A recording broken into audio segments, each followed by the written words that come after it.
কি বিশৃঙ্খল অবস্থা!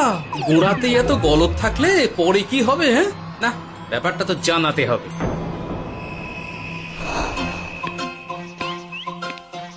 এই তো মহারাজের প্রিয় গোপালও চলে এসেছে। তাহলে এবার সভা শুরু করা যাক মহারাজ। সে আপনি যাই বলুন না কেন মন্ত্রী মশাই, আজ আমার আপনার সাথে ঝগড়া করার কোনো ইচ্ছেই নেই। কেন গোপাল, কি হয়েছে তোমার? কি আর বলি মহারাজ, কৃষ্ণনগরের ভবিষ্যৎ দেখে আমি তো ভাষাই হারিয়ে ফেলেছি। বলো কি, কৃষ্ণনগরের ভবিষ্যৎ? তা শুনি শুনি, খুব ভালো কিছু নিশ্চয়ই। এতে আর শোনার কি আছে মহারাজ, অবশ্যই ভালো হবে। সে কথা তো আমি একবারও বলিনি মন্ত্রী মশাই। আহা গোপাল, ভনিতা না করে বলি ফেলো না দেখি, কি এমন দেখেছো কৃষ্ণনগরের ভবিষ্যৎ? তাহলে শুনুন, কৃষ্ণনগরের ভবিষ্যৎ ঘোর অন্ধকারে, মোটেই ভালো নয়। হ্যাঁ, বলো কি? কৃষ্ণনগরের ভবিষ্যৎ বলতে আমি ছোট ছোট ছেলে মেয়েদের কথাই বলছি। ওরাই তো আমাদের কৃষ্ণনগরের ভবিষ্যৎ। ঠিক কথা, কিন্তু তার সাথে অন্ধকারের কি সম্পর্ক? সম্পর্ক আছে মহারাজ। আজ সকালে রাজসভায় আসার পথে দেখি পাঠশালায় বাচ্চাদের পড়াশোনা বাদে সবই হচ্ছে। তা এরকম চলতে থাকলে কি করে রাজ্যের ভালো হবে বলুন দেখি? না হওয়ারই বা কি আছে শুনি? পড়াশোনার সাথে রাজ্যের ভালো খারাপের কি আছে? সত্যি, মন্ত্রী হয়েও যে আপনি এসব কথা বলেন ভাবলেও অবাক লাগে। গোপাল, মুখ সামলে কথা বলো। আপনিও তাহলে আগে বুঝুন, তারপর কথা বলুন। আবার শুরু হয়ে গেলে তোমরা। ক্ষমা করবেন মহারাজ, কিন্তু আমি তো কিছু শুরু করিনি। মন্ত্রী মশাই তো না বুঝে কথা বলছেন। আপনি বলুন মহারাজ, বাচ্চারাই তো সমাজের ভবিষ্যৎ। হ্যাঁ, ওরা এখন যা শিখবে সেটাই তো পরে কাজে লাগাবে। ঠিক ঠিক, শিক্ষার গুরুত্ব অনেক, তাকে এত অবহেলা করলে তো চলবে না। সেটাই তো মহারাজ, একে তো সকলে পাঠশালায় আসে না, তার উপর যে কয়জন আসে তাদের মধ্যেও কেউ খেলে বেড়ায়, কেউ ঘুরে বেড়ায়, এসব হয়। বুঝলাম, কিন্তু রাজপণ্ডিত কিছু বলে না। কি করে বলবেন মহারাজ, উনি তো নিজেই ঘুমে ঢুলতে থাকেন। কি? আমি কালই রাজপণ্ডিতের সাথে এই ব্যাপারে কথা বলবো। কিন্তু শুধু রাজপণ্ডিতের সাথে কথা বললেই হবে না মহারাজ, তার সাথে এমন কিছু করতে হবে যাতে ছেলেপুলেরা রোজ পাঠশালায় খুশি মনে এসে পড়াশোনা করে। তার জন্য কি করা যায় বলো তো? আর তোমার কাছে কি কোনো উপায় আছে? থাকলে তো আগেই বলে দিত, এত সময় ধরে অভিযোগ করে যেত নাকি? আচ্ছা, আপনার কাছে কি কোনো উপায় আছে মন্ত্রী মশাই? মানে এখন নেই, ভাবতে হবে। তাহলে একটু চুপ করে থাকুন। ছাড়ো না গোপাল, তুমি বলো। আমি বলছিলাম, ওই বাচ্চাদের পাঠশালার প্রতি আগ্রহ আনার জন্য যদি একবেলা ভাত, ডাল, দুধ, ডিম ইত্যাদি খাওয়ানো যায় তাহলে সেটা কার্যকর হবে বলে মনে হয়। অসম্ভব, রাজ্যের কত খরচ বেড়ে যাবে জানো? তুমি থামো তো মন্ত্রী, সব সময় খালি উল্টো কথা বলা। আমি একদম একমত গোপালের সাথে। কৃষ্ণনগরের উন্নতির জন্য আমি সব করতে রাজি।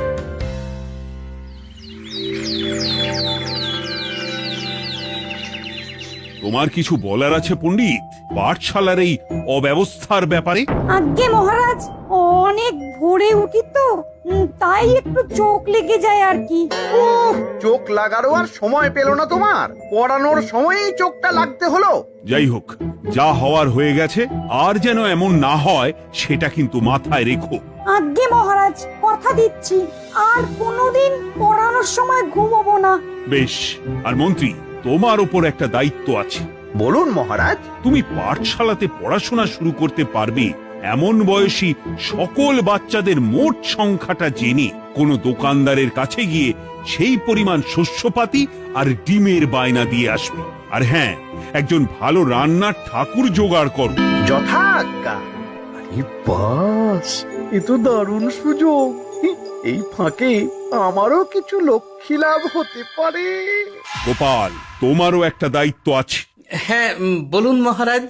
মন্ত্রী যে দোকানদারের কাছে সব জিনিসপত্র বায়না দেবে, সেখান থেকে জিনিসপত্রগুলো নিয়ে তুমি রোজ পাঠশালায় পৌঁছে দেবে, কারণ এসব ব্যাপারে মন্ত্রীর ওপর আমার ভরসা নেই। ঠিক আছে মহারাজ। ও মহারাজের বেশি বেশি বলে কিনা আমার ওপর ভরসা নেই। সব জোগাড় করব আমি, আর শেষ বাজিটা মারবে গোপাল। আরে না, ভালোই হলো। আমি যদি কিছু করিও তবু দোষ পড়বে গোপালেরই উপর। কি ব্যাপার, মন্ত্রী মশাই কিছু বললো না এটা শুনে? কি ভাবছে এত? ঠিকই বলেছেন মহারাজ, এসব কাজ গোপালই ভালো করতে পারবে। বাবা, ওভাবে কেন বলছো গোপাল? আমিও তো চাই কৃষ্ণনগরের ভালো হোক। বেশ, ভালো হলেই ভালো। শোনো ঠাকুর, তাহলে ওই কথাই রইলো। দেখো যেন কোনো ভুলচুক না হয়। ঠিকঠাক কাজ করলে ভালো বকশিস পাবে, কেমন? হ্যাঁ হুকুম, কোনো ভুল হবে না। পাথর ভেঙে এক বস্তা কাঁকর আমি তৈরি করে এনেছি, আর অর্ধেক দুধে অর্ধেক জল মেশানো আর ডিম সরানো, এই তো সব হয়ে যাবে। হ্যাঁ, তবে দেখো গোপাল যেন এর টের না পায়। না না হুকুম, দু গোপাল কেন, কাক পক্ষীও টের পাবে না।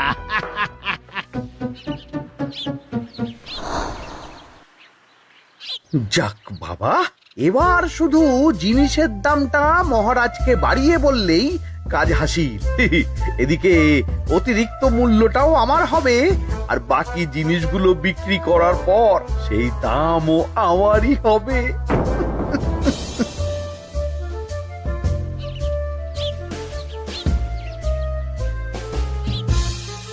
কই রে, কোথায় যাচ্ছিস সব তোরা?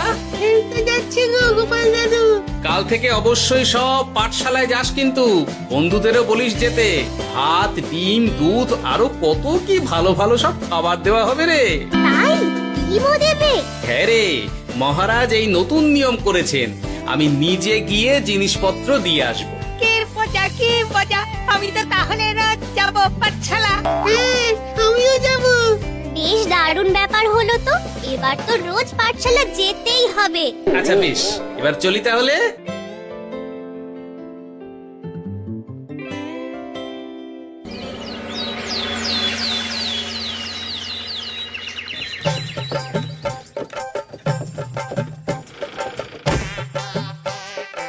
এই নাও গো ঠাকুর, সব জিনিস নিয়ে চলে এসেছি। একবার মিলিয়ে নাও দেখি। ঠিক আছে গোপাল দাদা, এখনই সব দেখে নিচ্ছি।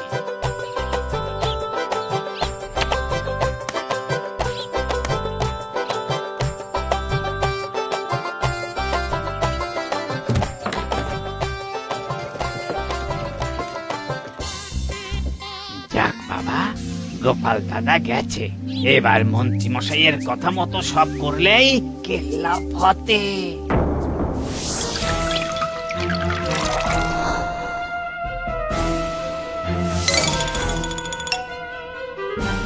কই গো ঠাকুর? এই তো হুকুম, আপনার কথা মতো সব কাজ হয়ে গেছে। ওই দেখুন, ওখানে জিনিসগুলো রাখা আছে, আপনি নিয়ে যেতে পারেন। বাবা বাবা, খুব ভালো, খুব ভালো।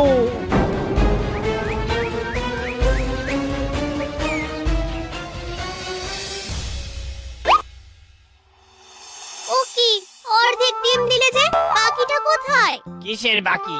ডিমটা অমনি দেখতে। বললেই হলো, ডিম কখনো অর্ধেক হয়? বাকিটা কোথায় বলো, নইলে কিন্তু। আরে বাবা, তুমি ডিম খেতে খুব ভালোবাসো বুঝি? হ্যাঁ তো। তাহলে এটা জানো না যে অর্ধেক ডিমের দ্বিগুণ শক্তি হয়?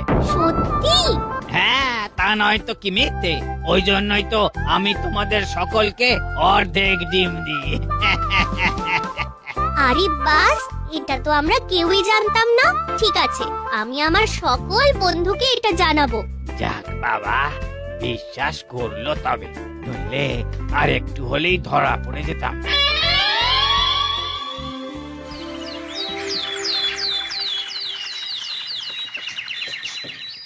আরে, রান্নার ঠাকুর কারোর সাথে কথা বলছে মনে হচ্ছে। পেছন থেকে দেখে তো মন্ত্রী মশাই বলে মনে হচ্ছে। একটু কাছে গিয়ে দেখি তো কি ব্যাপার।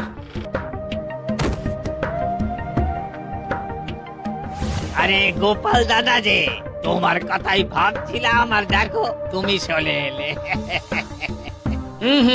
তুমি কি নিশ্চিত যে তুমি আমার কথাই ভাবছিলে? আমি তো তোমাকে কারোর একজনের একজনের সাথে কথা বলতে দেখলাম। এই, আবার মন্ত্রী মশাইকে দেখে ফেলেনি তো? কথাটা বেফাঁস হয়ে যাওয়ার আগেই আমাকে কথা ঘোরাতে হবে। কি গো বলো, এত কি ভাবছো? হ্যাঁ, ইয়ে, না না, এতে ভাবার আর কি আছে? কেউ না কারোর সাথে কথা বলিনি। আমি তো একাই ছিলাম। তুমি বোধহয় ভুল দেখেছো। হ্যাঁ, ভুলই হবে। কি ব্যাপার, ঠাকুর এভাবে বলছে কেন? তাহলে কি সত্যি ভুল দেখলাম নাকি অন্য কোনো ব্যাপার আছে? না, পরে দেখতে হচ্ছে। ঠিক আছে, এই আমি যাই গো। হ্যাঁ, অনেক কাজ আছে। হুম, না না না, ঠাকুর যতই বলুক না কেন, কেউ ছিল না সেখানে, তবু মনটা কেমন যেন খটকা লাগছে। যাই হোক, মনে হওয়া নিয়ে তো আর কিছু করা যাবে না। এখন যাই কাজে। তা মন্ত্রী, পাঠশালায় রোজ ভালো মানের আনাজপাতি যাচ্ছে তো? আগে হ্যাঁ মহারাজ, আমি তো ভালো মানেরই সব চাল ডালের বায়না দিয়েছি। কথা মতো তো সেগুলোই পাঠানোর কথা। তবে বাকিটা গোপাল জানে। মানে গোপাল জানে মানে ঠিক কি বলতে চাইছেন আপনি মন্ত্রী মশাই? না মানে জিনিসগুলো সব নিয়ে তো তুমিই যাও, তাই আর কি। সেটাও করতে হচ্ছে, কারণ মহারাজ আপনার উপর ভরসা করতে পারেন না। গোপাল, ঠিক আছে, আমি বুঝতে পেরেছি। মন্ত্রী, সপ্তাহে সপ্তাহে জিনিসের দাম মিটিয়ে দিচ্ছ তো? হ্যাঁ হ্যাঁ, আগের সপ্তাহের দাম মিটিয়ে দিয়েছি, কিন্তু পরেরটা বাকি। আর মহারাজ, বলছিলাম কি, পরের মাস থেকে জিনিসের দাম একটু বাড়তে পারে। কি হলো? মন্ত্রী মশাইয়ের এই ব্যাপারটা কেমন যেন লাগলো না, চোখে চোখে রাখতেই হবে।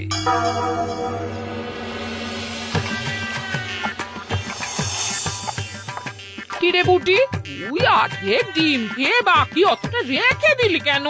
রান্নাটা ভালো হয়নি বুঝি? না গো দিদা, খুব ভালো হয়েছে। আমি তো আসলে এখন এমনই খাচ্ছি। শিখিরি, কেন রে পুটি, তোর তো ডিম খুব প্রিয় ছিল রে। এখনো ভালো লাগে। তাহলে পুরো ডিম খাচ্ছিস না কেন? এ বাবা, তুমিও জানো না, অর্ধেক ডিমের শক্তি গোটা ডিমের থেকে বেশি, মানে দ্বিগুণ শক্তি। কি বলে কি গো? এই, তোকে এমন কথা কে বলেছে রে? ওমা, কেন? পাঠশালার রান্নার ঠাকুর আমাদের তো রোজ অর্ধেক ডিমই দেয়। ওই জন্য আমি একদিন জিজ্ঞেস করেছিলাম, তখন বলল অর্ধেক ডিমের দ্বিগুণ শক্তি হয়। বলিস কি রে, এতদিন ধরে এসব চলছে? না, মহারাজকে জানাতে হবে।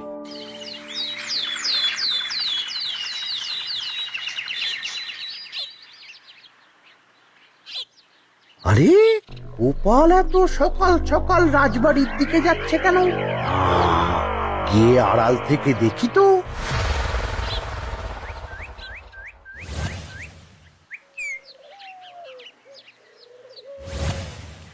বলো গোপাল, কি হয়েছে? হঠাৎ কেন এভাবে একা দেখা করার কথা বললি? আসলে মহারাজ, আমি চাই না এই ব্যাপারটা মন্ত্রী মশাই জানুক, তাই একান্তে আপনার সাথে কথা বলতে চাই। কেন, কি হয়েছে সব খুলে বলো। তাহলে শুনুন মহারাজ।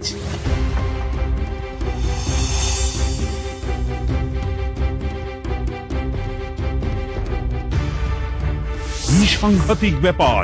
আমি এখনই ওই রান্নার ঠাকুরকে কারাগারে বন্দি করার আদেশ দিচ্ছি। না না মহারাজ, সেটা ভুলেও করতে যাবেন না। আমার এই পুরো ব্যাপারটাতেই সন্দেহ আছে। পুরো পরিকল্পনার পেছনে মনে হচ্ছে অন্য কেউ আছে মহারাজ। তুমি ঠিক কার কথা বলতে চাইছো? প্রমাণ ছাড়া তো আমি কারো নাম বলতে পারবো না মহারাজ। এই রে, গোপাল বোধহয় সবটা বুঝতে পেরেছে। এবার কি করে নিজেকে বাঁচাই? কি করি কি করি কি করি? পেয়েছি। শোনো ঠাকুর, এখন কিন্তু মহারাজ সবটা জেনে গেছে, তাই দেখো যাই হয়ে যাক না কেন আমার নামটা যেন না আসে, নইলে কিন্তু তোমাকেই রাজ্য ছাড়া হতে হবে। না না হুকুম, দয়া করে এ কাজ করবেন না। আমি মরে গেলেও আপনার নাম নেব না। মাথায় থাকে যেন। বলো বলো, তুমি কেন এমন করেছো? আগে আগে আমি নিজে থেকে এসব করিনি মহারাজ। আমাকে এসব করার জন্য বাধ্য করা হয়েছে। কে তোমাকে সব করতে বলেছে? আগে গোপাল দাদা। কি? মিথ্যে কথা। বেশ হয়েছে, এবার ঠেলা বুঝুক গোপাল। দেখলেন মহারাজ, খুব ভরসা করতেন না আপনি গোপালের ওপর? ভাবা যায় তলে তলে এই। মহারাজ, আমি সত্যিই সবকিছু করিনি। আমি যদি এটাতে যুক্ত হতাম তাহলে কি আপনাকে নিজে থেকে এসব জানাতাম? দেখো গোপাল, এখন এসব কথা বলে কোনো লাভ নেই। সবাই জানে তোমার মাথায় কত বুদ্ধি। তুমি ইচ্ছা করে আগে গন্ডগোল করে তারপর সেটা ঢাকতে নিজে থেকে সব বলছো। গোপাল, তুমি সত্যি করেছো কি করনি সেটা কিন্তু তোমাকেই প্রমাণ করতে হবে। এটা যেমন সত্যি যে এসব যে ঘটছে সেটা তুমি আমায় জানিয়েছো প্রথম, তেমনি এটাও সত্যি যে প্রতিদিনের শস্যের বস্তা তুমি নিয়ে যাও পাঠশালায়, তাই তোমাকেও যে সন্দেহের তালিকা থেকে বাদ দেওয়া যাবে না। বেশ, তাহলে আমি প্রমাণ জোগাড় করেই তবে এই রাজসভায় পা দেব।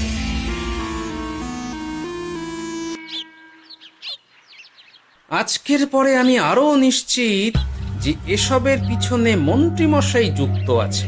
এবার শুধু ওনাকে হাতে নাতে ধরার ব্যবস্থা করতে হবে। ও কি দাদু, তুমি এই সময় বাড়ি ফিরছো? হ্যাঁ রে, তোর দাদুকে আর চোরের অপবাদ দিয়েছে, তাই প্রমাণ জোগাড় না করে আমি রাজসভায় যাব না। কি বললি? তোমাকে কে ছেড়ে অপবাদ দিয়েছে? কে আবার? ওই মন্ত্রী। কিন্তু আমার সন্দেহ হচ্ছে যে আসল চোর ওই মন্ত্রী। বাস, তাহলে আর চিন্তা কি? আমরা আছি তো, মন্ত্রীর ওপর নজর রেখে তোমাকে সব খবর দিয়ে যাব। হ্যাঁ দাদু, আমারও অনেক রাগ হয়েছে। এতদিন মিথ্যে বলে আমাদের অর্ধেক ডিম খাইয়েছে। আমি এটা কিছুতেই মানতে পারছি না। এবার সত্যিটা সবার সামনে আসবেই।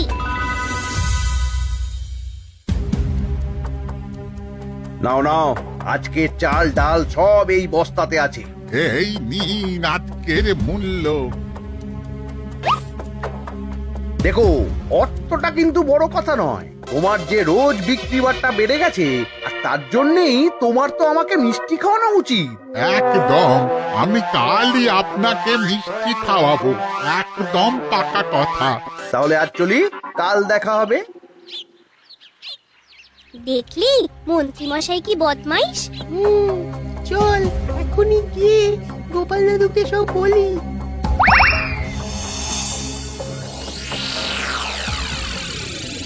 তাহলে এটাই হলো আসল ব্যাপার।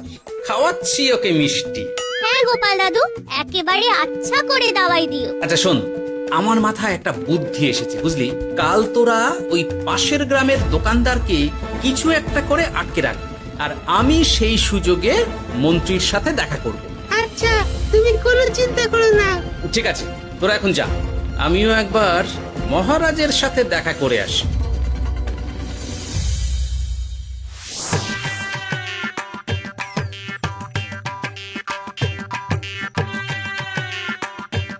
আসতে পারি মহারাজ? আরে গোপাল জি, এসো এসো। মহারাজ, কথা মতো আমি প্রমাণ জোগাড় করে ফেলেছি, কিন্তু সেটা দেখার জন্য আপনাকে কাল আমার সাথে একটা জায়গায় যেতে হবে। বেশ, আমি যাবো।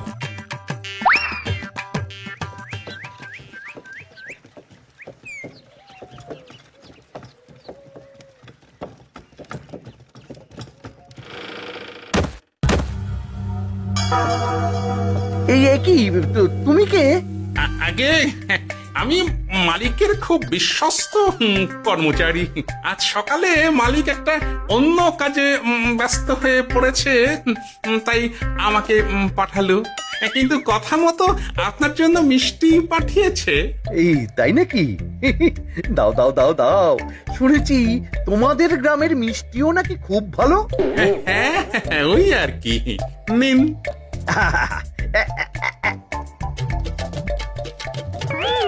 এই, ওরে বাবারে, ওরে বাবারে, মরে গেলাম রে, বাঁচাও। কেমন চলে গেল, লাগছে চলে গেল। মন্ত্রী মশাই? গোপাল, তুমি? তোমায় আমি ছাড়বো না। এই যে গোপাল দাদু, আসল দোকানদার। এই, আসল দোকানদার? এই রে, এবার কি হবে? এই, তোমার কি আর কিছু বলার আছে মন্ত্রী? তোমার সব কর্মকাণ্ড আমাদের কাছে ফাঁস হয়ে গেছে। তোমার সাহস কি করে হয় কৃষ্ণনগরের ভবিষ্যতের সাথে এমন করার? ক্ষমা করে দিন মহারাজ, আর হবে না, ক্ষমা করে দিন। না না না না, শাস্তি তো তোমাকে পেতেই হবে। সেপাই, আজ থেকে মন্ত্রীকে রোজ সকালে 100 বার বেতের বাড়ি ও অর্ধেক খাবার দেওয়া হবে। অর্ধেক খাবার? কেন জানেন না? অর্ধেক খেলে দ্বিগুণ শক্তি বাড়ে। ওরে বাবা গো, আমার আমার আমার মাথা ঘুরছে।